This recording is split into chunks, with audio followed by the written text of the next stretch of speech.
जनपद इटावा में आज हम उपस्थित हैं और आप ये हमारे ये पीछे यहाँ पर ये देख सकते हो जो कि ये 1108 कुंडी है। यहाँ पर ये महायज्ञ होने जा रहा है, इसकी सारी जानकारी देंगे हमारे साथ महाराज जी हैं।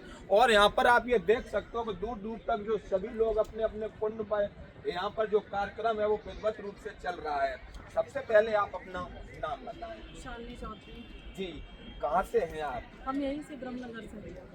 गुरुजी ने अभी कहा है कि आप यहाँ से शायद ये मतलब इन्होंने कहा है कि सुबह से ही आप यहाँ पर मेहनत कर रहे हैं। जी बिल्कुल, गुरुजी के उसमें हम सेवा दे रहे हैं जो माता रानी हमसे ले रही हैं। जी, बस हम आ जाते हैं सुबह और अलग ही अनुभव है लाइफ का। कितने आपको यहाँ पर दिन हो गए? 1, 2 या 3 दिन? नहीं, बहुत हमें बहुत टाइम हो गया है यहाँ पर आते आते। हाँ, ये यहाँ तो 2 दिन से कार्यक्रम चल रहा है लिपाई का। कुंड की लिपाई 2 दिन से चल रही है और बहुत भव्य आयोजन होने वाला है हमारे यहाँ।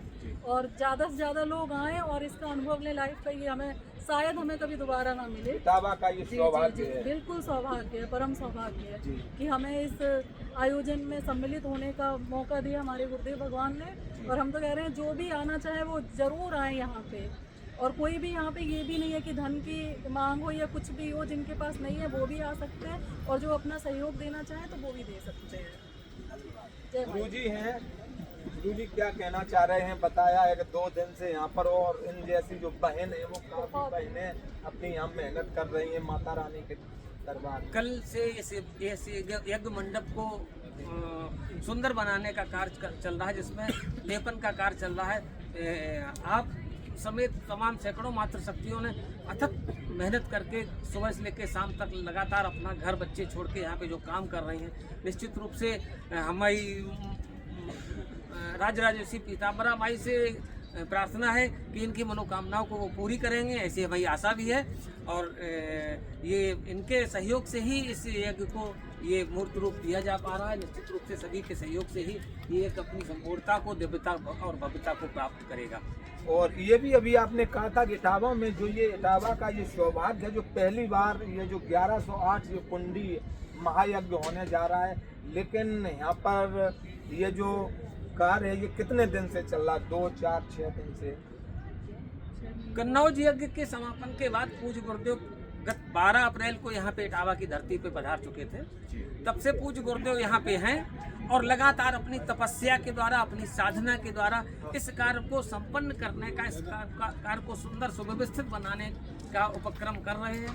तब से निरंतर प्रयास किया जा रहा है। तमाम लोगों का तब से सहयोग है। उन्हीं के सहयोग से धीरे धीरे चलते हुए आज ही हम यहाँ तक आ गए हैं। और कल से यज्ञ कार्य प्रारंभ हो जाएगा। चूँकि यहाँ पे तो ये माई का दरबार, भव्य दरबार महल बन के तैयार हो गया है, अब सज रहा है। आप सभी लोगों के सहयोग से सज भी जाएगा। कलश यात्रा है तो सब लोग यहाँ पे जरूर आए। भव्य कलश यात्रा है। ये जो कलश यात्रा यहाँ से प्रारंभ होकर और कहाँ तक जाएगी? जैसा कि प्रेस कॉन्फ्रेंस में पूरा रूट चार्ट बता दिया गया है। यहाँ से कलश यात्रा प्रारंभ होके नौरंगाबाद है, नौरंगाबाद होते हुए फिर दोबारा इधर से रामगंज होते हुए वापस आएगा। और क्या कहना चाह रहे हो इटावा में जो ये 1108 ये कुंडी महायज्ञ होने जा रहा है? भारत के इतिहास में इटावा की धार्मिक स्तकापुरी स्थले जमुना तटे महाराज कुछ श्री रामदास जी की कृपा से माई शारदे पीताम्बरा की भव्य अनुपम कृपा से इटावा स्तकापुरी स्थित मध्य तटे जमुना तटे जैसे वो यज्ञ प्रारंभ में कहते हैं संतोष पांडे आपके बीच बड़ा खुशी के साथ हमारे साथ मेरे छोटे भाई दीपक तिवारी जी हैं, मेरी एक बेटी है आदरणीय पधारे, हमारे बीच आगमन पधारे। इन सबका स्तंभन बंधन महापार्वती कालेश्वर की कृपा से स्तकापुरी मध्य भरत काले आर्यावर्त जम्बूदेव भरत खंडे स्थले महाभारत काल के इतिहास में पांडवों ने महारानी जमुना जी के स्नान कर एक व्रत लिया था। हमारे क्षेत्र में बकासुर जैसे राक्षस का वध होना था। ये विशाल यज्ञ अद्वितीय यज्ञ इस धरा पर हो रहा है। हम इटावा, वर्काबाद, मैनपुरी, भिंड, एटा औरैया बुंदेलखंड जिले के तमाम सेवा श्रद्धालु करने के लिए आए हैं। के लिए आगमन के लिए आमंत्रित किया गया है। मैं आपसे पुरजोर अनुरोध करूंगा महाराज जी के शिष्यों को स्मंदन करते हुए ये महायज्ञ जिसमें हनुमान जी की कृपा, माता पीतम्बरा की कृपा से ये भव्य या 1008 कुंडली यज्ञ संपन्न हो रहा है। इटावा वासियों के लिए गौरव की बात है, बहुत ही हम लोगों को गौरव की बात है कि इटावा मध्य स्थले रामलीला हिंदू ग्राउंड में यज्ञ प्रारंभ हो रहा है। हम सब प्रसन्न हैं और आप सब पत्रकार बंधुओं का भी स्तंभन वंदन करता हूं कि इस यज्ञ को कवरेज में, धार्मिक कवरेज को पूर्णतः कवरेज करें, जिससे जन जन तक ये आवाज़ मेरी जाए।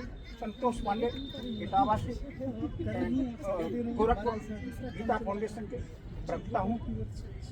धन्यवाद जो आपने ये जानकारी दी, और ये बहुत अच्छी बात है जो इटावा के लिए, ये बहुत ही सौभाग्य की बात है। बेटा क्या कहना चाह रही हो, क्या नाम है, कैसे देख रहे हो जो यहाँ पर ये इतना ये बड़ा कार्यक्रम है और अपने यहाँ पर घर में इटावा में जो ये प्रारंभ हो रहा है, क्या कहना चाह रही हो? आपका नाम क्या है? मेरा नाम अनन्या चौधरी है। मैं इटावा प्रेमनगर से रहने वाली हूँ। मैं सबसे ये अनुरोध करूँगी कि माता रानी के दरबार में आए और हमारे ये आयोजन को भव्य बनाए और आके सम्मिलित हो, और इतना सब कुछ गुरुजी कर रहे हैं, आए आके मदद करें। इतना बोलना चाहिए। चलिए मैं एक और आपसे छोटी सी जानकारी लेना चाह रही, इतना ये बड़ा जो कार्यक्रम है ये आप या हम लोग सभी लोगों के सहयोग से हो रहा है या फिर कुछ इसमें सरकार भी ये चूंकि सनातन का कार्यक्रम है तो सब सनातन धर्मावलंबियों के सहयोग से हुआ है। ये जन जन का कार्यक्रम है, जन जन के सहयोग से, और ये लोगों और ये जन जन के कल्याणार्थ ही है। चतुर्विध कल्याणात्मक 1108 कुंडी मृत्युंजय मां पीताम्बरा महायज्ञ है, तो ये सब कल्याण के लिए है, तो सबके सहयोग से कीजिए। ठीक है, बाकी प्रशासन का सहयोग व्यवस्थाओं को लेकर मिल रहा है, वो मिलते ही रहता है। जी सर, सवाल करो। हमने तो मतलब ये पूछा है, इतना ये बड़ा जो कार्यक्रम है ये सभी लोगों के सहयोग से हो रहा है, अच्छी बात है, लेकिन कुछ इसमें सरकार भी मदद। सनातन धर्म की अलग जगाने के लिए जी ये कार्यक्रम बहुत ही भव्य हो रहा है, जिसमें हमारे उत्तर प्रदेश शासन के लोग भी खुश हैं। उम्मीद है कि सत्ता के शासन के लोग भी हिंदू धर्म स्वावलंबी यहाँ आएंगे, और ख़ास तौर से हमारे इटावा के माननीय जिलाधिकारी महोदय की नज़र में वो नज़र है, और उन्होंने आकर भूमि पूजन भी यहाँ किया था। इसलिए मैं मानूंगा कि सनातन धर्म के अलावा सभी जो हमारे प्रशासनिक इटावा के अधिकारी हैं वो भी सनातन धर्म से जुड़े हैं, और वो भी सनातन धर्म की यज्ञ में शामिल हैं, और उनका भी सहयोग उनको मिल रहा है। माननीय विधायिका जी ने सभी, हमने देखा है सोशल मीडिया के तहत, उन्होंने सबसे अपील की है कि आप यहाँ पर आएं और इस पंडाल में जरूर आएं। माननीय सदर विधायक जी शास्त्रा भदौरिया जी का बहुत भी सहयोग है, और उत्तर प्रदेश की पूर्व मंत्री हमारी पूज्य बहन माननीय सुधा मिश्रा जी ने आकर हमारे पूज्य रामदास जी जो यज्ञाधीश हैं उनका स्तंभन वंदन किया था, स्वागत किया था। इस बात के लिए आभार व्यक्त किया था कि इटावा की ये पवित्र भूमि तो है ही है, लेकिन जो स्थल है इसको भी आपने यज्ञ करके पवित्र कर दिया। इन्हीं शब्दों के साथ मैं बहुत बहुत माननीय गुरु जी के चरणों में स्तंभन वंदन करता हूँ। आर्य सत्य के समान दृष्टि दूरे सुत्वा की तई भक्तई पवो व्यादम तरत तमा करलौ जततौ नक्सीमा। इस यज्ञ से करलौ तो तृप्त कान भी तप्त होंगे, दूरे सुत्वा कीर्ति भक्तई कीर्ति भी यश की जब चलेगी। आर्य सत्य समान दृष्टि, और इस यज्ञ में जो भी पधारेंगे तरत समांतरे गत पंडिताग्रे, समांतरे गत पंडिताग्रे वक्तौ समर्था अथाति सिद्धार्थे समायुक्त।